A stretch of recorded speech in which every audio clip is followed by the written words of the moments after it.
और युवा बेचारे युवा रात रात में ठंडा के दिन में कोरोना के दिन में आपको रेलवे ट्रैक पर सोए हुए हैं आप। तो ग्रुप डी का आप डबल एग्जाम मत लीजिए, डायरेक्ट उसको अब यूपीएससी के हवाले कर दीजिए, या उसको बताइए कि तुम ग्रुप डी के बाद तुम कलेक्टर बनेंगे। Normalization means what. इसलिए लड़कों ने रेल का चक्का जाम किया कि सरकार एक रणनीति के तहत एक चाल चल रही है बच्चों के साथ। ये बेहुदगी का हद है यार। हर तरह का प्रयोग बच्चों के साथ बेरोजगारी बढ़ा रही है, जो कि एक घातक है सरकार के लिए। नमस्कार, आदाब, सत श्री अकाल। लाइव नेशन 7 में आपका स्वागत है। मैं शादाब मलिक। अगर अभी तक आप लोगों ने हमारे चैनल को सब्सक्राइब नहीं किया है तो ज़रूर सब्सक्राइब कर लें।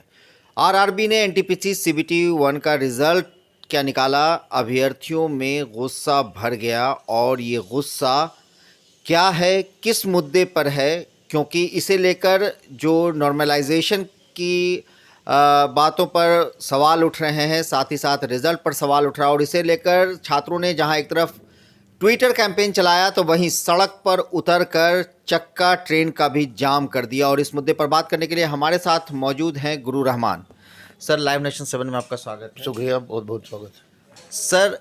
ये एनटीपीसी का जो रिज़ल्ट आया है आरआरबी का, और इसे लेकर बवाल मच रहा है। एक तरफ पहले ट्विटर कैंपेन चला, फिर लड़के सड़क पर उतरे और ट्रेन का चक्का जाम कर दिया। तो अब क्या लग रहा है कि ये क्या है, क्यों ऐसा कर रही है सरकार? किसी भी एग्जामिनेशन में की सबसे बड़ी चीज़ होती है पारदर्शिता, और इस एग्जामिनेशन में पारदर्शिता शून्य है, बाकी सब कुछ है। Normalization means what. Normalization means किसी को 2 नंबर बढ़ाया है, किसी को 37 नंबर बढ़ाया है, किसी को 27 नंबर बढ़ाया है, और कोई स्पष्टीकरण नहीं कैसे बढ़ गया।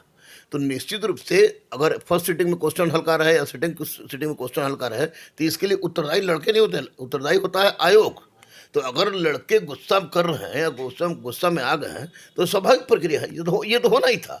मैं स्पष्ट रूप से पहले से मैं जानता था कि ट्विटर अभियान भले ही लड़कों में एक जागरूकता पैदा कर दे, लेकिन ट्विटर अभियान के माध्यम से किसी भी तरह का सोल्यूशन इनका नहीं निकलने वाला था। इसलिए लड़कों ने रेल का चक्का जाम किया। अब रेल का चक्का जाम किया तो स्वाभाविक है कि इनकी समस्या तो रेल मंत्रालय सुने, प्रधानमंत्री सुने, जो भी सुने, लेकिन लड़कों के साथ गलत हुआ है, बहुत गलत हुआ है। और ऐसी परिस्थिति में लड़कों का ऐसा करना मैं किसी भी दृष्टिकोण से अनुचित नहीं मान रहा हूँ। सरकार को चाहिए कि अविलंब इनकी समस्या का निराकरण करे और सीबीटी 1 का आपको रिवाइज रिजल्ट दे, ना कि सीबीटी 2 कब लेंगे उसकी घोषणा कर दे।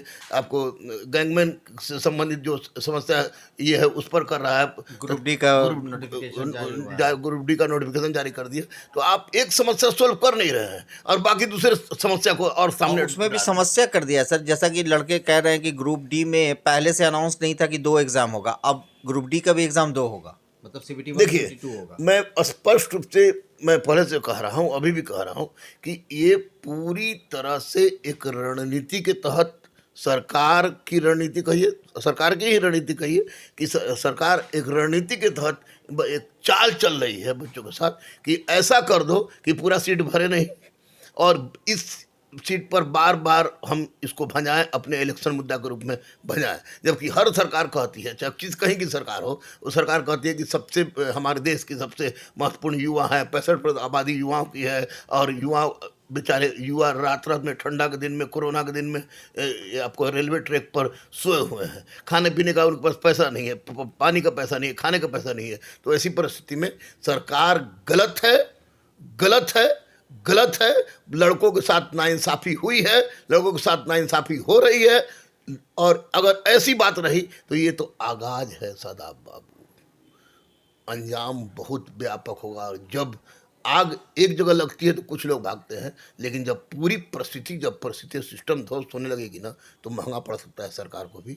और सरकार को सोचना चाहिए कि बच्चों के कल्याण की बात जो करती है वो उसको पटल पर ला के दिखाए, और सीबीटी 1 का रिजल्ट रिवाइज करे। और ग्रुप डी में डबल एग्जाम ले रहे हैं हम, तो ग्रुप डी का आप डबल एग्जाम मत लीजिए, डायरेक्ट उसको अब यूपीएससी के हवाले कर दीजिए, या उसको बताइए कि तुम ग्रुप डी के बाद तुम कलेक्टर बनेंगे। तो बेहुदगी का हद है यार। ये तो समझ में नहीं आ रहा कि क्या करना चाह रही है सरकार। क्यों, यानी मजाक, हर तरह का प्रयोग बच्चों के साथ, हर तरह का प्रयोग बच्चों के साथ। स्कूल, कॉलेज, कोचिंग बंद रखो बच्चों के लिए, यानी कि इतना प्रेम इनको दर्शा गया कि स्कूल कॉलेज कोचिंग सब जगह खुल रहा है, यहाँ बंद किए हुए हैं। और दूसरी ओर की अब देख रहे हैं कि लड़का और बेरोजगारी जो सबसे बड़ी इनकी समस्या है, बेरोजगारी बढ़ा रही है, जो कि एक घातक है, सरकार के लिए घातक है। बच्चे तो स्वाभाविक है कि मेहनत कर रहे हैं, पढ़ रहे हैं, कहीं ना कभी इनका हो जाएगा। लेकिन अगर ये रवैया सरकार पर से विश्वास उठ गया है बच्चों का, स्पष्ट रूप में मेरा कहना यही है।